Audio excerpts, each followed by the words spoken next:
Vamos abrir nossas Bíblias no Evangelho de João, capítulo 1.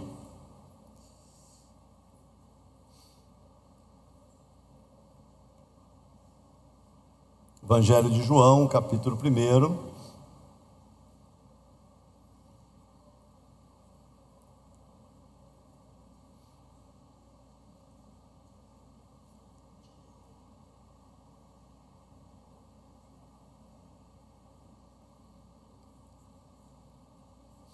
Eu queria ler com você do verso 1 ao verso 5. Evangelho de João, capítulo 1, do versículo 1 ao versículo 5.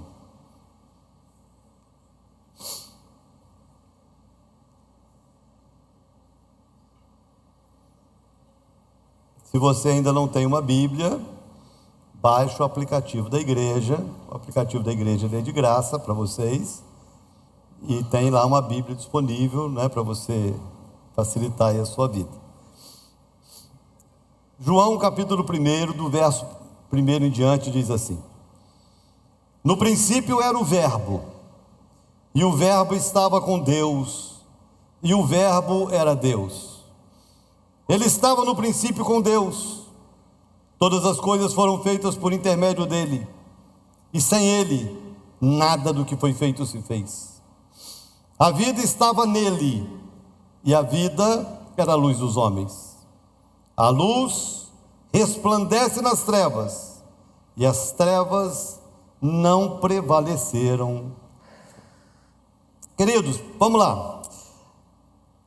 As verdades de Deus, presta atenção em cada frase, porque às vezes uma frase ela pode ser uma resposta de tudo que você veio buscar. As verdades de Deus, elas não são alcançadas pelo conhecimento natural. As verdades de Deus, elas não são alcançadas por questões intelectuais. Jesus, uma certa vez, ele falou isso, que aquilo que ele estava trazendo não era para os grandes. Paulo diz que Deus não escolheu os cultos. Por quê? Porque as verdades de Deus não se alcançam pelo intelecto, pela inteligência humana. As verdades de Deus se alcançam por revelação. É por isso que é muito comum, muito natural, você ver pessoas extremamente intelectuais, respeitadas por serem grandes pensadores, mas que não reconhecem Jesus como Senhor, porque esse conhecimento ele não é natural, ele não é intelectual, é uma revelação da parte de Deus para nós. Agora presta atenção, nós temos 4 evangelhos. Cada evangelho foi escrito por um autor diferente e para um público diferente. Um exemplo, o Evangelho de Mateus. O Evangelho de Mateus ele foi escrito para a igreja, que era formada basicamente por judeus que precisavam entender que Jesus era o Messias. Então, quando você lê o Evangelho de Mateus, você vai ler lá que ele traz a genealogia de Jesus até Abraão, que era o pai da fé. Então, tinha coerência, né? A revelação de Mateus para o público dele. Marcos, quem escreveu o Evangelho de Marcos foi um discípulo chamado João Marcos, que caminhou com, ele era discípulo de Pedro, mas ele desenvolveu seu ministério com Paulo. E já Marcos, ele tem um propósito diferente. Ele tem o propósito de alcançar os cristãos, porém não judeus. Então ele usa um linguajar que alcance, que essas pessoas entendam o que ele estava trazendo. Quando você lê Lucas Lucas foi um médico, e como a maioria dos médicos são mais criteriosos e detalhistas, Lucas não é diferente. Então ele é mais historiador, e Lucas escreve o seu evangelho direcionado a um irmão chamado Teófilo. Então ele escreve o evangelho de Lucas e depois ele dá continuidade ao evangelho no livro de Atos dos Apóstolos, que é a continuação, né, da história da igreja. Agora João, quando escreve o seu evangelho, e o texto que eu li abre o evangelho de João, ele não tinha a preocupação de provar nada para ninguém. Porque quem foi João? João é conhecido na Bíblia como o apóstolo do amor, o apóstolo amado. João era aquele discípulo que era o mais chameguento com Jesus. É aquele que sentava do lado, que reclinava a cabeça no peito de Jesus. Era aquela pessoa mais íntima. Então, quando João escreve o seu evangelho, ele não tinha preocupação. Se você lê o evangelho de João, não tem genealogia. Ele não quer provar nada. E quando chega lá no capítulo 20, que ele vai falar o porquê do evangelho, que ele traz alguns milagres, ele seleciona alguns milagres, e ele traz e dizendo: isso tudo aqui foi registrado para que vocês creiam que Jesus é o Messias. Era esse o propósito do evangelho. E ele começa o evangelho dele justamente tratando da revelação desse Messias, de quem era Jesus para ele. É importante a gente entender que o evangelho foi escrito, ele narra desde o início da vida de Jesus, mas o evangelho foi escrito após a morte, após a ressurreição de Cristo, após a ascensão de Jesus aos céus. Então, quando ele começa a escrever, ele já sabia do final. E ele começa, então, desde o início do seu evangelho, trazendo a revelação daquilo que os outros evangelistas não tinham interesse de trazer. E ele mostra, então, para nós que Jesus é o Messias. Ele traz a revelação de que Jesus é o Messias. E ele mostra a importância de que, se eu reconhecer isso, se essa revelação me alcançar, eu serei salvo por essa revelação. Esse é o propósito do evangelho. E eu queria compartilhar com você sobre essa revelação, e como que João apresenta, e quem é esse Jesus que nós cremos, porque é esse Jesus que João apresenta. Quem é esse Jesus que a igreja prega? Quem é esse Jesus que a igreja anuncia? Quem é esse Jesus que a gente ora em nome dele? Quem é esse? Qual é a revelação que João traz para nós, para a gente entender a profundidade dessa pessoa e desse nome que a gente tanto declara? E olha a revelação que João traz. Presta atenção se você está comigo. Quem é o Messias, Jesus, que nós como igreja pregamos e cremos? Primeiro, ele é o Criador de todas as coisas. Olha a revelação que ele traz. No princípio era o Verbo, e o Verbo estava com Deus, e o Verbo era Deus. Ele estava no princípio com Deus. Todas as coisas foram feitas por intermédio dele, e sem ele, nada do que foi feito se fez. Esse Jesus que vocês estão olhando, esse Jesus que vocês conhecem como o carpinteiro de Nazaré, esse Jesus que vocês conhecem como o filho de Maria e o filho de José, esse Jesus que vocês chamam de Rabi, que vocês reconhecem até como um líder hoje aqui, esse Jesus não é só isso. Esse Jesus, ele é o Criador de todas as coisas. Tudo que existe foi feito por ele. Se não fosse ele, nada existiria. Ele era o Verbo. Olha que nível de revelação que João tem. João, ele está transferindo a ideia, a apresentação de Jesus, ele está transferindo lá para o Gênesis, para a criação no Gênesis. Quando ele diz é o Verbo, é o haja.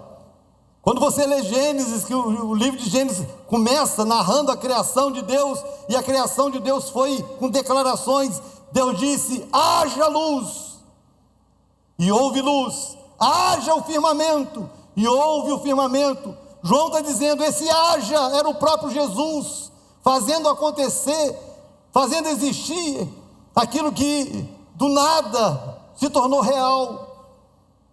Ele é o Criador de todas as coisas. Eu existo por causa dele. Ele me fez.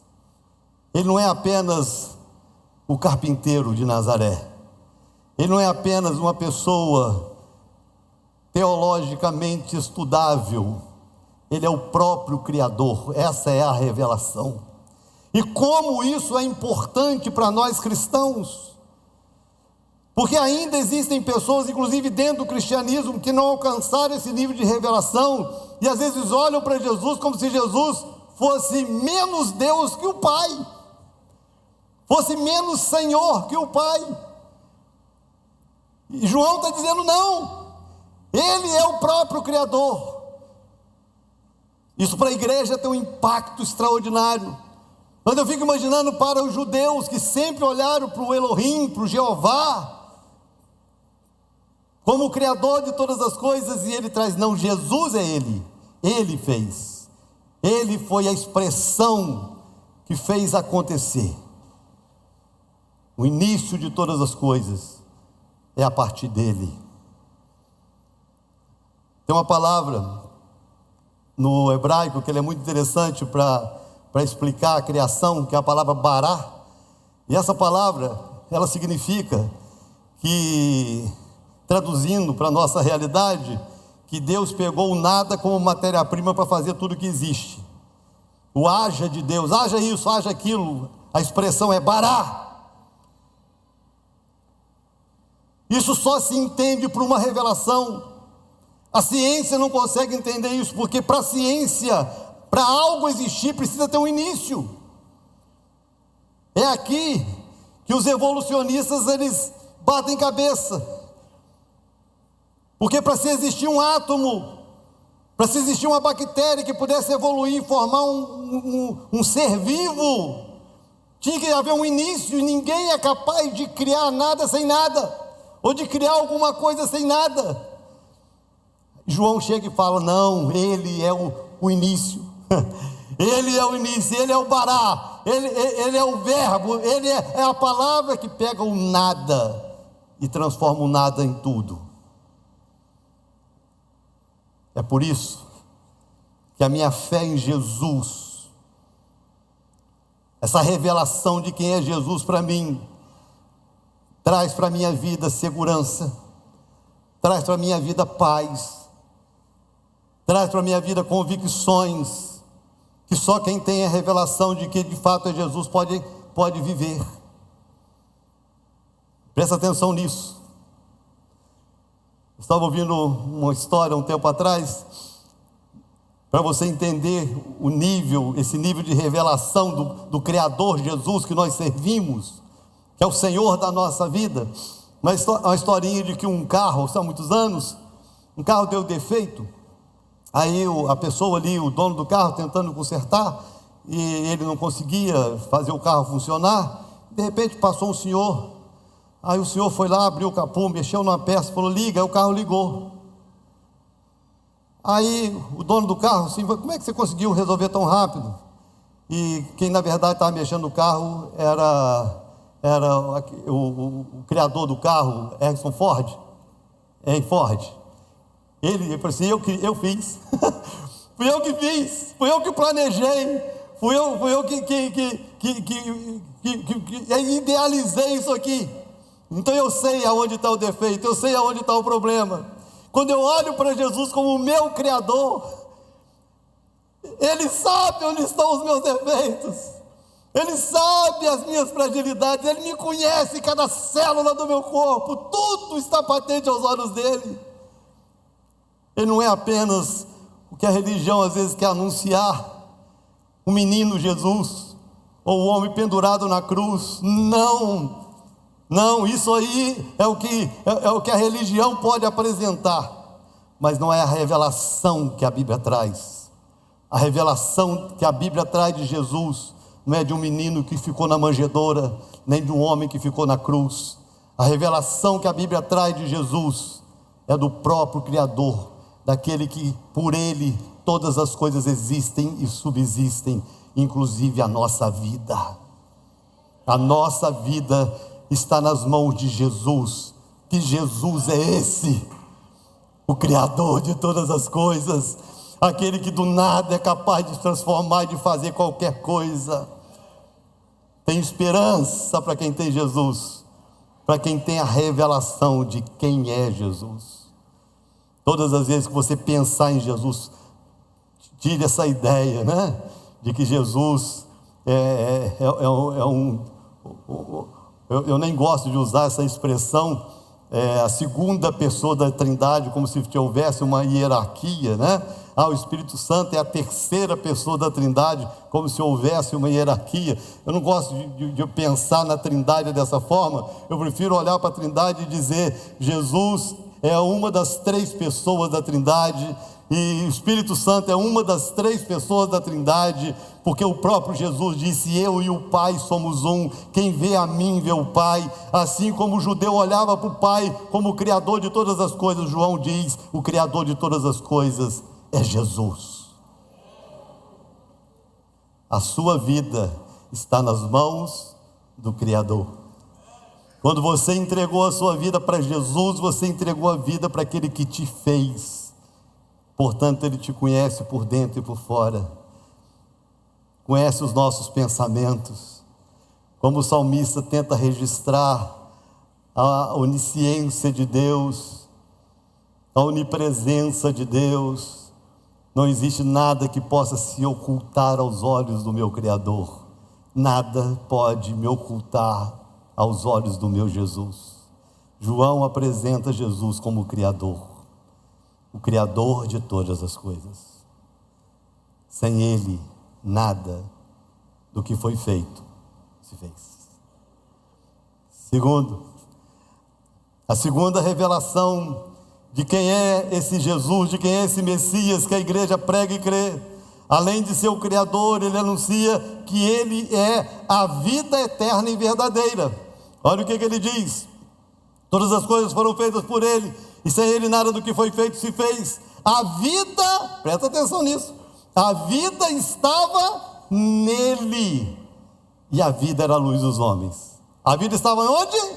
Nele. Qual a visão que João tem? Presta atenção que João está transferindo, ele está trazendo a ideia do Gênesis, ele está trazendo uma ideia, uma revelação da criação. Presta atenção nisso. E depois que tudo que foi criado por Deus, a última criação, a última, que foi a obra-prima de Deus, foi o ser humano. E Deus faz o ser humano do barro. Mas era só um boneco de barro. Estava lá, só um boneco de barro. Aí a Bíblia diz que Deus soprou naquele boneco de barro, e aquele boneco de barro passou a ter vida. A vida de Deus foi transferida para um boneco de barro. Só abrindo aqui um parênteses, uma vez eu fui questionado por um médico da família, se eu acreditava no absurdo da criação. Você acredita mesmo nesse absurdo da criação? Aí eu falei para ele: se você como médico devia acreditar mais que eu. Aí ele: mas por quê? Se você sabe com muito mais detalhes do que eu, que o corpo humano é feito de todos os ingredientes que tem na terra. Sim ou não? Sim. Nós temos ferro que tem na terra, nós temos cobre que tem na terra, nós temos tudo que tem no nosso corpo tem na terra. A ciência corrobora com a nossa fé. Então, é estranho você, um médico, não acreditar nisso e achar que o homem veio da ameba. A ameba não tem os ingredientes da terra, nós temos, né? Então, mas era só um boneco de barro. E Deus sopra no boneco de barro. Deus transfere a vida dele para o boneco de barro. E o boneco de barro passa a ter vida. Não é mais um boneco de barro, agora é um ser vivo. E João está dizendo que essa vida desse ser vivo estava em Jesus e foi transferida para nós. Presta atenção, irmãos, por que o Satanás desde sempre tenta matar o ser humano? E o próprio João revela isso, né? Que o ladrão veio senão para roubar, matar e destruir. Por que o Satanás sempre tentou destruir a vida do ser humano, desde o Gênesis? Por quê? Qual a intenção do Satanás em derrubar o Adão, em derrubar a Eva? Qual o porquê? Porque Satanás, ele sabe que ele não pode tocar na divindade, ele não pode matar Deus. Então eu não posso matar Deus, então eu vou matar a vida de Deus na criação dele. E quando ele leva o homem a pecar, ele consegue então separar esse homem de Deus. Ele consegue fazer com que esse homem, com que essa vida de Deus que estava no homem se perca. Essa é a ação do Satanás: roubar, matar e destruir, para tirar do ser humano a característica que o próprio Deus transferiu na criação, e que João diz que é a vida de Jesus transferida para nós. Então, a partir da queda, a partir do pecado, nós perdemos essa natureza divina, nós perdemos essa relação com Deus, nós perdemos a vida de Deus, por causa do pecado. Porque o salário do pecado é a morte. Mas aí João diz que a vida estava nele e a vida era a luz dos homens. João então já não só anuncia o Gênesis, o sopro de Deus que dá vida para o homem, mas ele já está anunciando que esse Jesus que no início nos deu vida, só ele pode nos dar vida depois que nós caímos dos nossos pecados. E ele pode restaurar aquilo que nós perdemos, trazer de volta a vida de Deus, que era nossa no início de todas as coisas, mas que por causa do pecado foi perdida. Olha a revelação que João tem, olha que visão extraordinária que ele tem. Deus fez um homem perfeito, o homem cai na cilada do diabo e perde essa perfeição, perde a sua comunhão com Deus, passa a viver separado de Deus e espiritualmente morto. Mas aquele que no princípio era a vida, ele vem à terra, ele morre numa cruz, ressuscita ao terceiro dia, porque a vida não pode ficar morta, a verdadeira vida não pode ficar no túmulo, ressuscita ao terceiro dia, para resgatar para a raça humana, ou para todo aquele que crê, a vida que no início foi perdida. Ele é a vida. É por isso que sem Jesus não tem vida. Qualquer ser humano sem Jesus, o máximo que ele faz é vegetar na terra. É por isso que qualquer ser humano sem Jesus, a insatisfação faz parte do seu dia a dia. Porque o que é vida? E qual é a vida que o próprio Jesus promete? Presta atenção no texto que eu acabei de citar para você, que fala do ladrão, do Satanás que veio senão, João diz, João capítulo 10, verso 10, veio senão, para roubar, matar e destruir. Ele só sabe fazer isso. Mas o texto não termina aí. O texto é para anunciar Jesus. Então o ladrão veio para roubar, matar e destruir, mas Jesus disse: mas eu vim, diga glória a Deus, eu vim para que tenham vida e a tenham em abundância. Aquilo que o diabo roubou de vocês, eu trouxe agora em abundância. Em Cristo a vida se torna verdadeira, autêntica, real. A relação com Deus é restaurada, a comunhão com Deus é possível, porque Ele é a vida, como Ele mesmo declarou: eu sou o caminho, a verdade e a vida. Fora de Jesus, o ser humano, talvez ele seja o que a ciência quer dizer de nós: animais racionais. Uma pessoa sem Jesus, o máximo que ela consegue ser é um animal racional. eu não consigo me rebaixar isso. Eu prefiro me ver como um ser vivo, filho de Deus, filho do Criador, do que simplesmente um animal racional. Se você quer ser um animal racional, o problema é seu. Cada um escolhe o que quer ser, né? Eu não. Eu sou um ser criado por Deus, filho do Altíssimo, porque a vida de Deus habita em mim. A vida de Deus não habita nos cachorrinhos, no cavalinho, no gatinho. Você pode achar lindo o seu pet, mas a vida de Deus não habita neles. Eu sei que eu frustro muita gente, mas não existe céu para cachorro, não existe céu para gato, não existe céu para o seu peixinho. Quando morrer, morreu, acabou ali, encerrou, vai virar esterco, e olha lá. Só existe céu para os filhos de Deus, porque só os filhos de Deus têm a vida de Deus dentro deles. Essa é a revelação que João está trazendo. Vocês estão olhando para aquele homem, fica imaginando a cena. Imagina João falando, tá certo? E Jesus passando, e ele anunciando: está vendo aquele homem ali? Vocês estão dizendo que ele é o filho de Maria? Vocês estão dizendo que ele é o carpinteiro de Nazaré? Não, ele é a vida. Ele é aquele que soprou no início e fez o boneco de barro virar gente. E ele é o único capaz hoje de pegar os animais racionais e transformar em filhos do Deus Altíssimo, porque ele é a vida. Quem tem Jesus tem a vida. Foi essa a declaração que ele mesmo disse: quem ouve a minha palavra e crê naquele que me enviou tem a vida eterna, e não entrará em juízo, pois já passou da morte para a vida, porque ele é a vida. Não existe vida sem Jesus, não existe.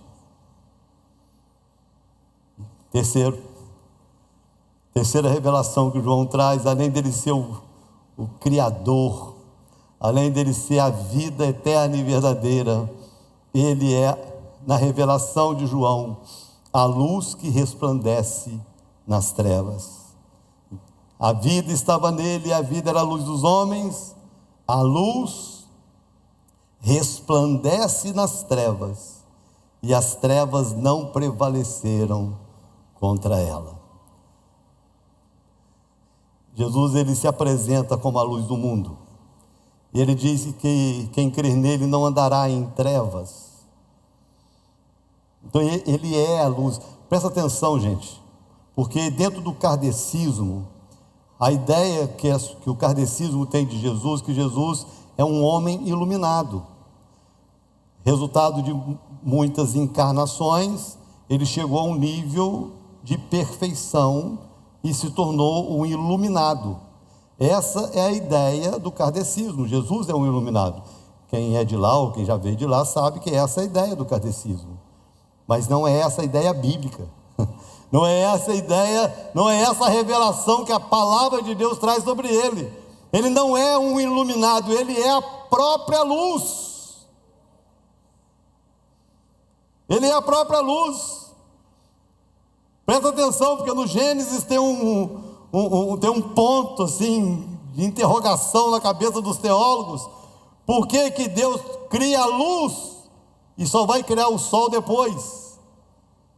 Como é que pode ter tido luz e só depois ter tido sol?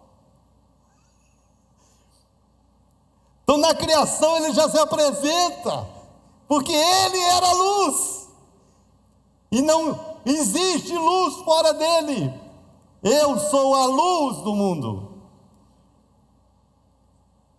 Aí olha para mim, porque nós habitamos num mundo de trevas. A Bíblia, quando fala da nossa geração, que fala do mundo, a Bíblia diz que o mundo jaz, está morto no maligno. O mundo está em trevas. Gente, eu sei que é feito toda uma preparação para a gente se acostumar a conviver com as coisas, né? E a gente vai aprendendo a conviver. Algumas coisas que a gente convive hoje já não nos assusta tanto como nos assustava talvez há 10 anos atrás. Não é assim? Então às vezes você vê determinadas cenas em filmes que novelas, tem gente que assiste essas misérias, que há 10 anos atrás ficava escandalizado se bobeasse, desligava até a televisão. Hoje você vê na sua rua e acha normal. Né? Você vai no shopping, você vê duas menininhas se apegando. Você vai no shopping, você vê lá dois. Tem um negócio esquisito, né? Tem um negócio esquisito. Os caras grandão, vai para academia, o bicho fica desse tamanho assim. Aí você vai conversar, você não sabe o que é. Estranho, né? Enfim, isso assustava a gente. A gente ficava, meu Deus, troço esquisito. Tal. Hoje, não, você convive, sim. Então a sociedade está preparando a gente para conviver com essas coisas. Aí você começa a conviver com isso às vezes dentro da sua casa. Aí você começa um pai, não, meu filho vai ser o que ele quiser. Ah, se meu filho quiser ser um gay, ele vai ser um gay. E isso passou a se tornar bonito na cabeça de algumas pessoas. E assim nós vamos convivendo com práticas que a Bíblia condena, com práticas de pecado que a Bíblia condena. A gente vai convivendo com essas coisas cada dia com mais naturalidade, porque as trevas elas vão tomando conta. O mundo está assim em trevas. Se você parar, quem é mais da minha geração, ou não, nem precisa nem chegar tanto, mas se você já está com seus 40 para mais, com certeza você viveu essa mudança de hábito social, né, que agride a gente. Ainda me agride. A gente convive com respeito, é lógico, nós estamos numa sociedade democrática, convivemos com respeito, e respeitamos mesmo. Não tem dificuldade nenhuma, nem de conviver, nem de respeitar. Né? Mas foi gritante essa mudança. E um trabalho que é feito para a gente se acostumar como se o erro não fosse erro, como se o pecado não fosse pecado. Não é? É assim que está acontecendo. E a tendência não é melhorar, a tendência é que isso piore. Até mesmo porque faz parte de anúncios para a volta de Jesus. Então as trevas, elas estão aí. E o problema é que essas trevas, elas estão sendo infiltradas, não só em ambientes, mas elas estão sendo infiltradas na cabeça das pessoas. Aí tem um monte de gente, às vezes dentro da igreja, que a cabeça é treva. A cabeça é um lixão. Eu nem sei se ainda tem o lixão da Codim, né? Mas tinha o lixão da Codim. Tem gente que a cabeça é o lixão da Codim, porque só vai jogando podridão para dentro, só podridão para dentro, e as trevas vão tomando conta. E quando as trevas tomam conta, você não consegue mais enxergar a verdade, você não consegue mais enxergar caminho, você não consegue mais enxergar a resposta. João vem e diz que a luz é Ele. Se eu tenho Jesus, eu tenho a luz. E tem algo mais sério, porque Jesus não apenas se apresenta como a luz do mundo, depois ele vem e diz que nós somos a luz do mundo. Então ele não apenas é a luz que nos ilumina, mas é a luz que está dentro de nós e que brilha através de nós. Ele é a luz. Eu preciso entender Jesus dessa forma, para eu parar de buscar solução em lugares, em pessoas, em religião, que eu não vou encontrar. Eu não vou encontrar resposta. Eu não vou encontrar direção fora da luz. A luz, ela tem o seu papel. Primeiro, a luz confronta as trevas. A luz é um problema, né, gente? Fala sério. A luz é um problema. Ser luz é um problema. Se você é indesejado em determinados ambientes, fique feliz por isso, porque a luz incomoda as trevas. Tem crente que incomoda porque é chato. Tem crente que incomoda porque é enjoado. Mas tem crente que incomoda porque ele é luz. Nosso papel não é ser enjoado, nosso papel é ser luz. É fazer com que a nossa presença, de alguma forma, mude o ambiente. Então, se você chega no ambiente onde determinados palavrões são ditos, mas você chegou, parou, é porque a luz chegou. Mas se você chega no ambiente onde palavrões são ditos, e depois que você chega os palavrões continuam, é porque você não é visto como luz naquele ambiente, você é visto como trevas, como os demais estão ali. Porque aonde Jesus chegava, o ambiente era mudado, porque a luz chegou. Essa é a revelação. Se eu tenho Jesus, eu tenho luz. Eu não ando em trevas. Se eu tenho Jesus, eu não vou ser enganado. Eu não vou tropeçar, porque a luz ilumina o meu caminho. Ele me dirige, Ele me guarda. Se eu tenho Jesus e a luz de Jesus está em mim, brilha em mim e através de mim, eu tenho a paz que o mundo em trevas não tem. Eu tenho as respostas que o mundo em trevas não tem, porque a luz está em mim. Olha para mim aqui, por favor, e presta atenção nisso, porque talvez essa seja a resposta que muitos que estão aqui precisam ter hoje. Porque o que tem de crente desnorteado, gente, o que tem de cristão desnorteado, desorientado, não sabe se vai para a direita, para a esquerda, não sabe se vai, não sabe se fica. Sabe por que isso? Porque você precisa ter a revelação de que o Jesus que habita em você, Ele é a luz, Ele vai iluminar os seus caminhos. Se você andar com Jesus, você não erra. Se você andar com Jesus, você não tropeça. Se você andar com Jesus, você não vai perder tempo de ir para lugares que não era para ter ido, porque Ele é a luz, Ele vai dirigir você, Ele vai encaminhar você, Ele vai clarear para você. A sua vida vai ter clareza, as suas decisões terão clareza. O seu coração será claro, porque a luz de Deus está aí. Uma casa que Jesus habita tem luz. Um coração que Jesus habita tem luz. Os ambientes que Jesus está têm luz, porque Ele é a luz. Então eu não sei como que você olhava para Jesus. Eu não sei qual ou quais os conceitos que você tinha de Jesus. Não sei se você olhava para Jesus com esses olhos religiosos do menino, da criança da manjedoura, ou se você olhava para Jesus como o homem que foi crucificado lá em Jerusalém, e era a única ótica que você tinha dele. Eu não sei. Não sei se você tinha até conceitos teológicos a respeito dele, eu não sei. Mas eu queria que você saísse daqui hoje à noite, mais do que conceitos teológicos ou conhecimentos intelectuais, mas que você saísse daqui dessa noite tendo uma revelação de quem de fato Ele é. E aquilo que Ele é o que Ele quer ser para mim e para você. É o que Ele quer ser na minha vida e na sua vida. Ele é o Criador. Ele é a vida. E Ele é a luz.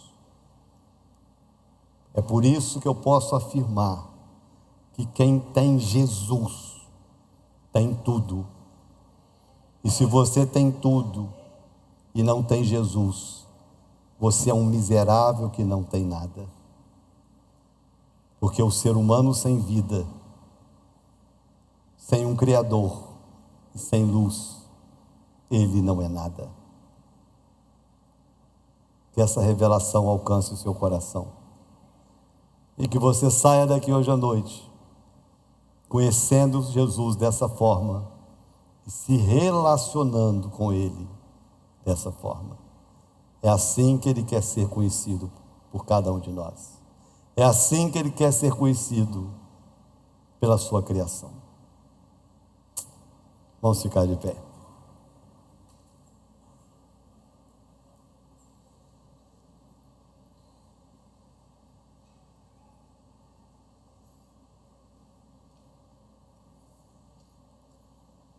Se você até hoje tinha dificuldade de responder, se alguém te perguntasse quem é Jesus para você,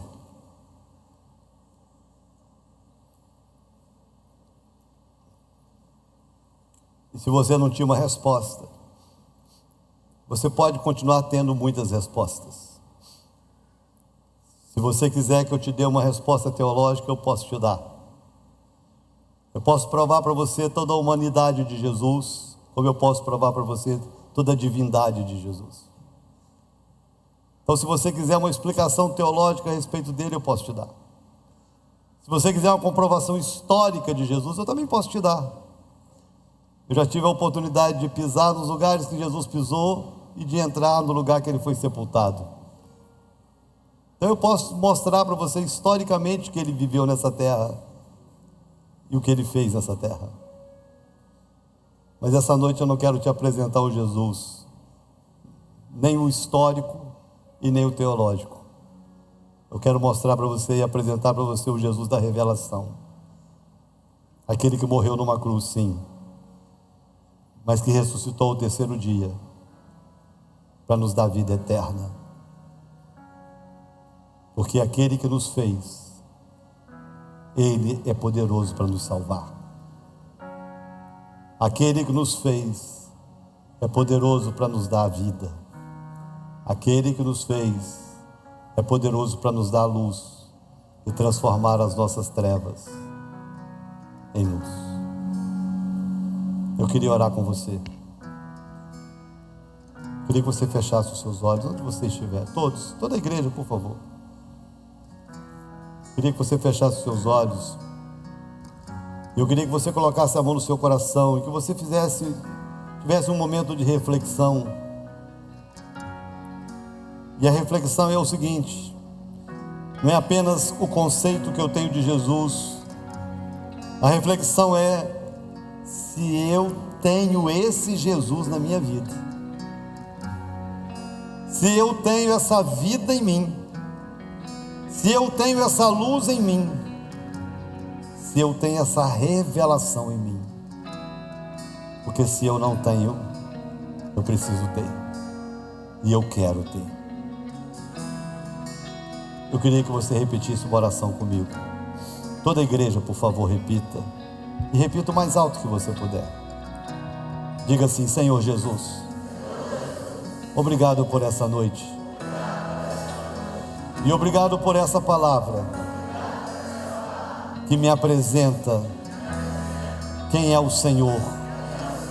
Hoje eu entendi que o Senhor me fez, o Senhor me criou.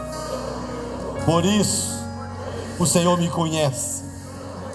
O Senhor sabe quem eu sou, a minha estrutura e as minhas fragilidades. Hoje eu entendi que o Senhor é a vida. Sem o Senhor, a vida não é vida e nada tem sentido. Hoje eu entendi que só existe luz se eu tiver Jesus. Com essa oração, eu quero abrir meu coração, não para receber o Jesus da teologia, o Jesus da religião, mas eu abro meu coração para receber o Jesus da revelação. Senhor Jesus, entra em mim, transforma as minhas trevas em luz e me dê a vida eterna, a vida abundante que só o Senhor pode me dar. Amém.